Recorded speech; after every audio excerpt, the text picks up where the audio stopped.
అబ్బో ఇక్కడ కేజీ చీరలు కొంటే అర కేజీ చీరలు ఫ్రీ అంట. మంగళ్య షాపింగ్ మాల్, కేజీల్లో సేల్, టన్నుల్లో ఆనందం.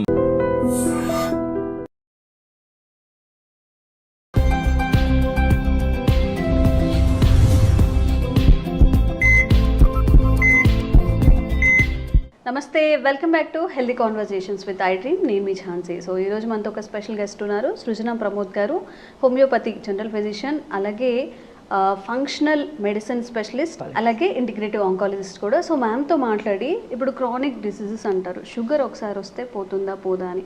నిజంగా షుగర్ని రివర్స్ చేయొచ్చు అని కూడా చాలామంది చెప్తున్నారు. మరి నిజంగా షుగర్ని రివర్స్ చేసుకోవచ్చా?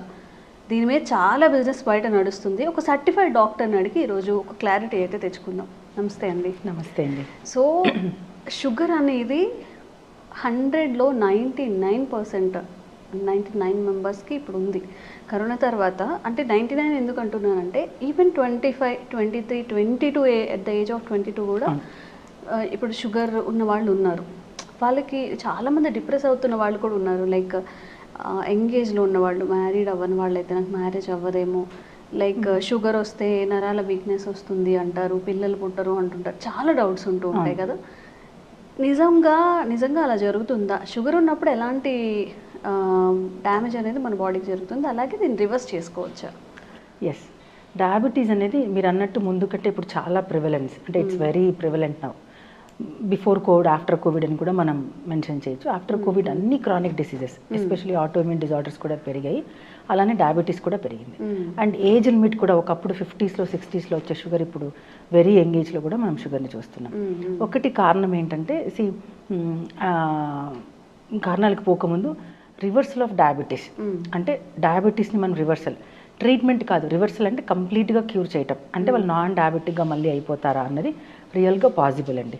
అదేమి మిత్ ఏం కాదు, it is really possible. Reverse అవుతుందా? ఎస్, రివర్స్ అవుతుంది. టర్మ్స్ అండ్ కండిషన్స్ అప్లైడ్ లాగా ఇట్ హ్యాస్. కొంతమందికి చాలా ఎక్కువ డ్యామేజ్ జరిగిపోయింది అన్నప్పుడు వాళ్ళని మనం 80% రివర్స్ చేయొచ్చు, మేబీ 20%, అంటే మినిమం డోస్ ఆఫ్ మెడికేషన్తో వాళ్ళు నార్మల్ లైఫ్ని లీడ్ చేయగలరు. But otherwise at a very early age, అంటే డయాగ్నోజ్ అయిన తక్కువ టైంలోనే కనుక డాక్టర్ని సంప్రదించినట్లయితే, అంటే డయాబెటిక్ రివర్సల్ చేసే వాళ్ళని, సో వాళ్ళని సంప్రదించినట్లయితే ఈజీగా రివర్స్ చేసేయచ్చు, అంటే they can live like non diabetic life. Okay. So చాలా మందికి ఉన్న డౌట్ ఏంటంటే షుగర్ వచ్చినప్పుడు వీక్నెస్ వస్తుంది, అంటే లైక్ నర్వ్స్ వీక్నెస్ కానివ్వండి, ఇది ఫేస్ చేస్తూ ఉంటారు. మరి దీనికి ఏం చేయాలి? సో షుగర్ వచ్చినప్పుడు వీక్నెస్ అనేది కామన్, బికాస్ బ్లడ్ చాలా థిక్ అయిపోతుంది. సింపుల్ వాటర్కి షుగర్ వాటర్కి తేడాలాగా, సింపుల్ బ్లడ్ షుగర్ లోడెడ్ బ్లడ్కి తేడాలాగా. సో సర్క్యులేషన్ చాలా డిఫికల్ట్ అవుతుంది. సో అప్పుడు ఫస్ట్ నర్వ్స్, చిన్న చిన్న వీన్స్ అండ్ నర్వ్స్ ఎఫెక్ట్ అవుతాయి అనమాట. సో ఈ వీక్నెస్ ఖచ్చితంగా ఉంటుంది. అయితే మనం అన్కంట్రోల్డ్ షుగర్ వాళ్ళకి ఈ ప్రాబ్లం వస్తుంది. అంటే షుగర్స్ కంట్రోల్లో లేదు అన్న వాళ్ళకి, అంటే ఎవరికి జనరల్గా అన్కంట్రోల్డ్ ఉండదు అంటే మెడికేషన్స్ రెగ్యులర్గా తీసుకున్న, డైట్ కంట్రోల్ చేయని వాళ్ళకి. చాలామంది ఇన్ని కేటగిరీస్లో ఉంటారు. కొంతమంది మెడికేషన్ రెగ్యులర్గా తీసుకుంటారు, డైట్ కంట్రోల్ చేయరు. కొంతమంది మెడికేషన్ రెగ్యులర్గా తీసుకుంటారు, they don't trust on medicines, వాళ్ళు ఫుడ్ కంట్రోల్ చేస్తారు. కొంతమంది రెండూ కంట్రోల్ చేయరు, కొంతమంది రెండూ కంట్రోల్ చేస్తారు. రెండు కంట్రోల్ చేసేవాళ్ళు మెడిసిన్ టైంకి తీసుకొని డూస్ అండ్ డోంట్స్, డాక్టర్ చెప్పే డూస్ అండ్ డోంట్స్ ఫాలో అవ్వటము, మెడిసిన్స్ రెగ్యులర్గా, diet and management, life style changes చేసుకోవటం, వాళ్ళకి as fast as even I have seen cases, నా ప్రాక్టీస్ ఆఫ్ నా ఎక్స్పీరియన్స్లో I have seen cases in almost 1 yearలో కూడా డయాబెటిక్ రివర్సల్ జరిగిన కేసెస్ కూడా చూసాను నేను, where they should actually do whatever we say. ఆ డూస్ అండ్ డోంట్స్ని కంప్లీట్గా రిజిడ్గా రిలీజియస్గా ఫాలో అవ్వాలి. ఓకే. సో ఇందాక మనం మాట్లాడుకున్నాం, అంటే చాలా డ్యామేజ్ జరిగింది అని చెప్పి, అసలు షుగర్ వచ్చినప్పుడు ఒక మనిషి బాడీలో ఏం జరుగుతుంది? సో ఇప్పుడు ఇందాక మీకు చెప్పాను, మేజర్ పెథాలజీ ఏంటంటే బ్లడ్లో షుగర్ ఉండటం వల్ల sugar thickness, density of the blood will be improved, పెరుగుతుంది, ఇంక్రీజ్ అవుతుంది. ఇంక్రీజ్ అయినప్పుడు ఫ్లో అంతా కూడా చేంజెస్ వస్తాయి. సో సర్టన్ ఆర్గన్స్కి, అంటే అవయవాలకి సరిగా సప్లై లేకపోవటము, సరిగా దానికి అలా కాన్స్టెంట్గా లేకపోవటం వల్ల ఆ అవయం దెబ్బతినటం, అందుకనే కళ్ళు దెబ్బతింటాయి, కిడ్నీలు దెబ్బతింటుంది, ఇలా అంతా ఆర్గన్ డ్యామేజ్ జరుగుతూ వస్తుంది అనమాట. సో ఇలా అంటే చేంజెస్ వస్తాయి. ఇంకోటి, బికాస్ ఆఫ్ షుగర్ ఉండటం వల్ల మనం న్యూట్రిషన్ సరిగా అందదు, బికాస్ వీ హ్యావ్ రిస్ట్రిక్షన్స్, ఇది తినకూడదు, అది తినకూడదు, what ever it is. So ఆ రిస్ట్రిక్షన్స్ వల్ల ఏమవుతుందంటే హెల్దీ ఫుడ్ కూడా తినకుండా ఆపేస్తారనమాట. సో అది కూడా super added damage for the diabetes. అంటే నిజానికి కొన్ని తినొచ్చు, కొన్ని తినకూడదు. ఏమైపోతుందంటే తెలియక అన్ని తినకుండా ఉండడం మానేస్తారు. కొంతమంది చాలా స్ట్రిక్ట్ ఉన్న వాళ్ళు అసలు ఏమీ తినకుండా. Sugar, that the good thing is వాళ్ళకి షుగర్ కంట్రోల్లోకి వస్తుంది, కానీ న్యూట్రిషనల్ డెఫిషియన్సీ వచ్చేస్తుంది. సో హెయిర్ లాస్ రావటము, మ్యాక్సిమం ఎనర్జీ లెవెల్స్ లేకపోవటం, ఏ పని చేత కాకపోవటము, మైండ్ అంతా డల్ అయిపోవటము, లెథార్జీ రావటం, ఇవన్నీ కూడా ఇలాగా. అంటే మనము ప్రాపర్ కన్సర్న్ డాక్టర్ని అంటే మనం తీసుకున్న డైట్ అయినా సరే ఏదైనా అండర్ సమ్ సూపర్విజన్ చేయాలి. సో అప్పుడు మనకి ఇలాంటి డెఫిషియన్సీస్ ఇలాంటి రాకుండా మనం హెల్ప్ చేసుకోవచ్చు. ఓకే, సో షుగర్ ఉన్న వాళ్ళు అసలు ఏం తినొచ్చు? ఫస్ట్ ఏం తినొచ్చు మాట్లాడుకున్న తర్వాత ఏం తినకూడదు అనేది. ఓకే, సో తినచ్చు. It's a very diabetic diet is a very big topic, huge topic ఇది. ఇంకా ఏవో డౌట్స్ వస్తూనే ఉంటాయి చెప్పినప్పటికీ కూడా. సో ఫస్ట్ థింగ్ ఏంటంటే షుగర్స్ కట్ చేయటం. షుగర్ అనే పేరులోనే ఉంది, దే ఆర్ అలర్జిక్ టు తయారు చేసినవి తినకూడదు, అంతేనా? పంచదారనే కాదు, all carbohydrates are also consider sugars. ఎందుకంటే ఈజీగా గ్లూకోజ్ అయిపోతాయి కార్బోహైడ్రేట్స్. కాబట్టి కార్బోహైడ్రేట్స్ అన్నీ కూడా మనం అందరికీ we know everybody are very well versed with Google కదా. కార్బోహైడ్రేట్స్ అని కొట్టంగానే అన్ని మనకు ఆ ఫుడ్స్ అంతా చూపించేస్తుంది. ఆ ఫుడ్స్ అన్నీ చాలా లిమిట్లో తీసుకోవటం, అంటే కొన్నిటిని కంప్లీట్గా అవాయిడ్ చేయటం, కొన్నిటిని లిమిట్లో తీసుకోవటం. ఇప్పుడు అవాయిడ్ చేయాల్సినవి ఏంటంటే షుగర్, ప్రాపర్ వైట్ షుగర్, తర్వాత మైదా కంప్లీట్గా అవాయిడ్ చేయాలి. అండ్ ఈవెన్ సజెస్ట్ కొంతమందికి బెటర్ ఈవెన్ గోధుమలు కూడా, వీట్ కూడా అవాయిడ్ చేయడమే మంచిది. అండ్ దెన్ మిల్క్ కూడా అవాయిడ్ చేయాలి. సో ఈ 3 కంప్లీట్గా జీరో చేసేయాలి, first and foremost step. And then తీసుకోవాల్సినవి హై ప్రోటీన్ తీసుకోవచ్చు, ఫ్యాట్స్ తీసుకోవచ్చు, ఫైబర్ తీసుకోవచ్చు, ఇవన్నీ తీసుకోవచ్చు. ఓకే, సో నార్మల్గా షుగర్ ఉన్న వాళ్ళు మటన్ తినకూడదు అని చెప్తూ ఉంటారు కదా. అసలు కాదు, తినొచ్చా? Because mutton is a good protein and also good fat. అది గుడ్ కొలెస్ట్రాల్. అంటే ఎప్పుడు హానికరం అవుతుంది అంటే మితిమీరి తిన్నప్పుడు, బియాండ్ ద లిమిట్స్ తిన్నప్పుడు. నార్మల్గా తిన్నప్పుడు mutton is a very good thing, because a good fat, good protein, lot of nutrients ఉంటాయి అందులో. సో తినొచ్చు, మంచిది. ఓకే, దాంతోపాటు మనం తినే అన్నం కల్ప్రిట్ అనమాట, మటన్ కల్ప్రిట్ కాదు. So what we do is we'll add a lot of oil. Non veg cook చేసేటప్పుడు నాన్ వెజ్తో ప్రాబ్లం ఎక్కడ వస్తుందంటే నాట్ విత్ ద మీట్. మనం దాన్ని కుక్ చేయడానికి లాట్ ఆఫ్ ఆయిల్ యూజ్ చేస్తాం, ఒకటి lot of spices, salt and spice ఎక్కువ వాడతాము, కొంచెం గ్యాస్ట్రిక్ డిస్టర్బెన్సెస్ అవుతాయి. అండ్ దాంతోపాటు తినే రైస్ క్వాంటిటీ, దాంతోపాటు తినే రోటీ క్వాంటిటీ, అంటే ఏమంటారు చపాతీలు, పుల్కాస్, నాన్స్, దాంతో తీసుకునే ఈ క్వాంటిటీ పెరుగుతుంది. సో దానివల్ల డ్యామేజ్ జరుగుతుంది. అదర్వైజ్ హ్యాపీగా లీన్ మీట్ మంచిగా తక్కువ ఆయిల్తో బేక్ చేసుకొని కానీ, లేకపోతే సింపుల్ కుక్ అంటే డీప్ ఫ్రైస్ తీసుకోకూడదు, నార్మల్ రోస్ట్ చేసుకొని ½ kg తిన్నా కూడా ఏం కాదు ఫర్ అన్ అడల్ట్ మ్యాన్, ఏం కాదు. ప్రొవైడెడ్ ఈ పక్కన ఉన్న ఫుడ్ అంతా తగ్గించేసేయాలి, తక్కువ oils and too much of spice. Little bit spices are very good actually, కానీ too much of spices disturb the stomach. Okay. And fruits విషయానికి వస్తే వేటిని అవాయిడ్ చేయాలి, వేటిని తినాలి? ఫస్ట్ అండ్ ఫార్మోస్ట్ థింగ్ అయితే, if they are too much diabetic చాలా ఉంది, లెవెల్స్ చాలా క్రాస్ అయినాయంటే, I say 0 fruits, don't go for any fruit. అవునా? కంట్రోల్డ్ ఉన్నారు, నాకు డయాబెటీస్ ఉంది but on medication, on some diet, అంటే నేను కొంచెం జాగ్రత్త తీసుకుంటున్నాను అన్న వాళ్ళు కొద్ది గొప్ప ఫ్రూట్స్ లైక్ అవకాడో తినచ్చు, తర్వాత papaya, half papaya or 1/4 papaya తినచ్చు. Citric fruits like maybe kiwis తీసుకోవచ్చు, బ్లూబెర్రీస్ తీసుకోవచ్చు. All berries are very good for diabetes. Even strawberries కూడా తీసుకోవచ్చు. కానీ if it is too much high, because ఎంత లేదనుకున్నా కొద్దో గొప్ప ఫ్రక్టోజ్ ఉంటుంది ప్రతి ఫ్రూట్లో. So even fructose is also another form of glucose and that also gives an insulin spike. కాబట్టి ఐ జనరలీ చాలా అన్కంట్రోల్డ్ షుగర్ ఉందంటే మాత్రం I generally ask them to avoid fruits. And vegetables are very good. We should replace fruits with the vegetables. Go for vegetables like keera తినొచ్చు మంచిగా, and carrots, raw carrots తినొచ్చు, beetroot తినొచ్చు. So like we can replace them with this vegetables. Okay. And మనం topic reverse చేసుకోవచ్చు అని మాట్లాడాం కదా, మీరు అన్నారు చాలా డెడికేషన్ ఉండాలి దానికి అని చెప్పి. ఏంటి ఏ డెడికేషన్ అంటే ఎలాగా? డెడికేషన్ మీన్స్ జస్ట్ చెప్పినట్టు చేయటం అండి.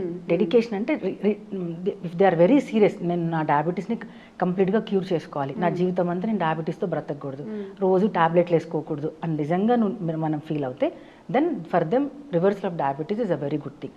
ఏం చేస్తామంటే మెడికేషన్తో పాటు కస్టమైజ్డ్ డైట్ చార్ట్ ఇవ్వడం జరుగుతుంది. అంటే for example south Indian, north Indian, working person, non working person, వాళ్ళ ఫుడ్ హ్యాబిట్స్, వాళ్ళ హైట్, వెయిట్, వాళ్ళకి ఇప్పుడు ఎంత తగ్గాలి, వీటన్నిటిని కన్సిడర్ చేసి, and gender, female and male, ఇవన్నిటిని చూసి, అండ్ వాళ్ళ అలర్జిక్ ఫుడ్స్, వాళ్ళు దేనికి అలర్జీ ఉన్నారు, దేనికి వాళ్ళకి పడుతుంది, దేనికి పడదు, ఇవన్నీ కన్సిడరేషన్ చేసుకొని కస్టమైజ్ డైట్ ప్లాన్ ఇవ్వడం జరుగుతుంది.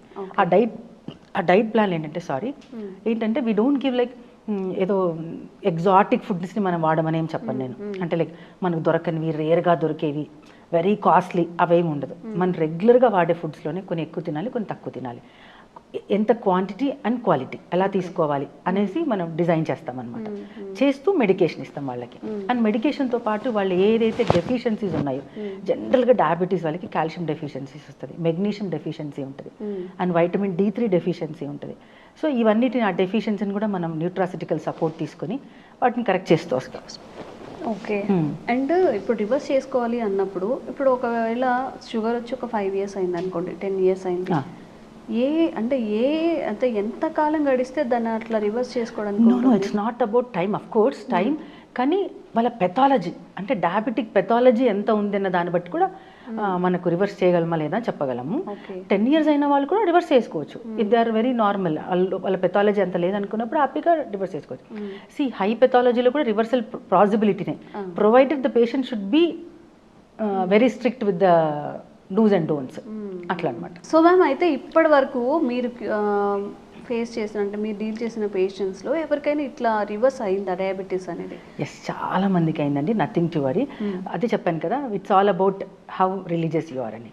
చెప్పినట్టు వింటాం. డయాగ్నోస్ అయిన వెంటనే నా దగ్గర కన్సల్ట్ చేయడం, అంటే వాళ్ళు నా ఓల్డ్ పేషెంట్స్ ఆల్రెడీ, అంటే నేను వాళ్ళు వేరే దానికోసం నేను ట్రీట్ చేస్తున్నాను.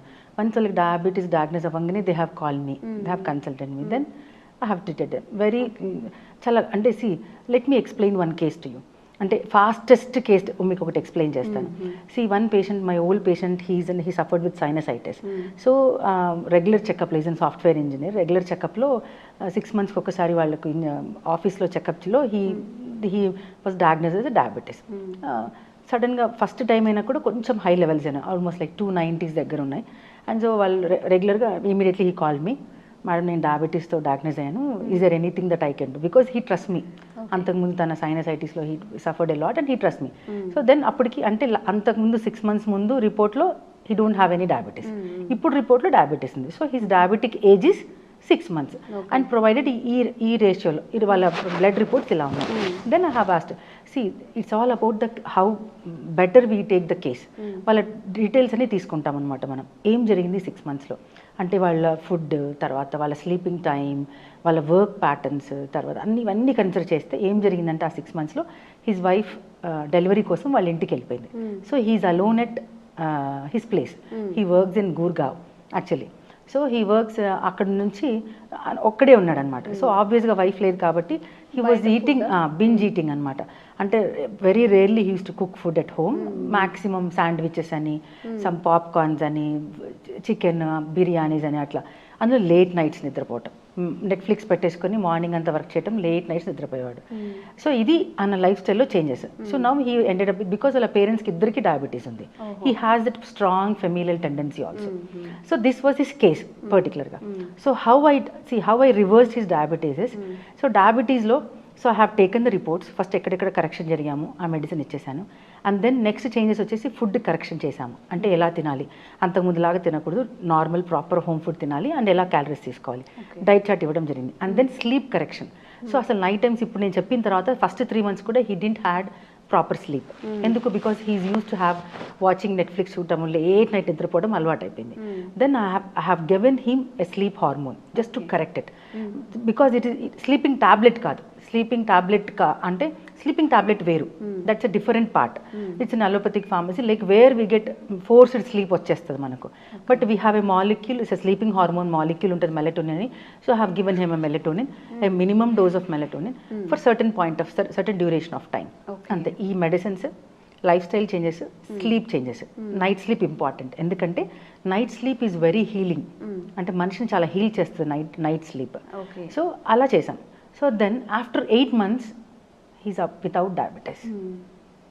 Everything came down. 8 months. Okay. 9th month నుంచి నా మెడిసిన్ కూడా లేదు, ఏమీ లేదు, కంప్లీట్గా క్యూర్ అయిపోయింది. This is how we consider we take the case of a diabetes. అంటే ఎవ్రీథింగ్ ఇన్ హోలిస్టిక్ అప్రోచ్. ఏమేమి చేంజెస్ ఉన్నాయి, diet, food, medicine, life style changes. It's a holistic approach of treatment. Okay, తగ్గిపోయింది కదా అని చెప్పి మళ్ళీ back to no then I advise I advise them ప్రాపర్గా వాళ్ళకి ఒక టేక్ హోమ్ డైట్ చార్ట్ ఇవ్వడం జరుగుతుంది, కొన్ని చేంజెస్ చేయడం చెప్తుంది, అమౌంట్ ఆఫ్ ఎక్సర్సైజ్ ఎంత చేయాలి వాళ్ళు, వీక్లీ 5 days ఎలా చేయాలి, అదంతా కూడా మనం అడ్వైస్ చేస్తాం వాళ్ళకి. ఓకే. సో రివర్స్ చేసుకోవచ్చు షుగర్ని మనం నిజంగా పర్సులో తీసుకున్నట్టు. కాకపోతే చెప్పిన మాట వినాలి, చెప్పింది తినాలి, చెప్పిన టైంకి పడుకోవాలి. సో లైఫ్ లాంగ్ షుగర్ని పెట్టుకొని ఏమీ తినకుండా ఇష్యూస్ని ఫేస్ చేసే కన్నా కొన్ని రోజులు ఉండి అండ్ దాన్ని లైఫ్ టైం కూడా మనం కంటిన్యూ చేసుకున్నట్లయితే మళ్ళీ షుగర్ అనేది రివర్స్ అవ్వకుండా ఉంటుంది. ఇలాంటి అవేర్నెస్ కల్పించి వీడియోస్ చేస్తూనే ఉంటాము. థ్యాంక్ యూ సో మచ్ అండి. Thank you. Sir, one life lesson what medicine has taught you. Whatever you can do without expecting. But I really believe మన పాజిటివ్ యాటిట్యూడ్ ఉంటేనే మనం ఏదైనా సాధించగలం. గట్ని మనం కరెక్ట్గా డీల్ చేసినట్లయితే అది మనకి పాజిటివ్ హార్మోన్స్ని రిలీజ్ చేస్తుంది. షుగర్ వచ్చిన వాళ్ళ పరిస్థితి ఏంటి? పొట్ట దగ్గర పెరిగితే దాన్ని ఆండ్రాయిడ్ అంటారు, ఆండ్రాయిడ్ ఫోన్ కదా. అసలు థాట్స్ ఎందుకు వస్తాయి? బ్రెయిన్ డెడ్ అంటే దానికి ప్రపంచం అంతా కూడా కొన్ని నిర్దిష్టమైనటువంటి లక్షణాలు ఉన్నాయి. మానసికంగా ధైర్యంగా ఉంటే క్యాన్సర్ జయించవచ్చు. You are a doctor for a cause sir, అంతే. వాళ్ళకి వచ్చిన ఆదాయం కాకుండా ఫ్రీ సర్వీస్ ఎంతమందికో చేస్తుంది.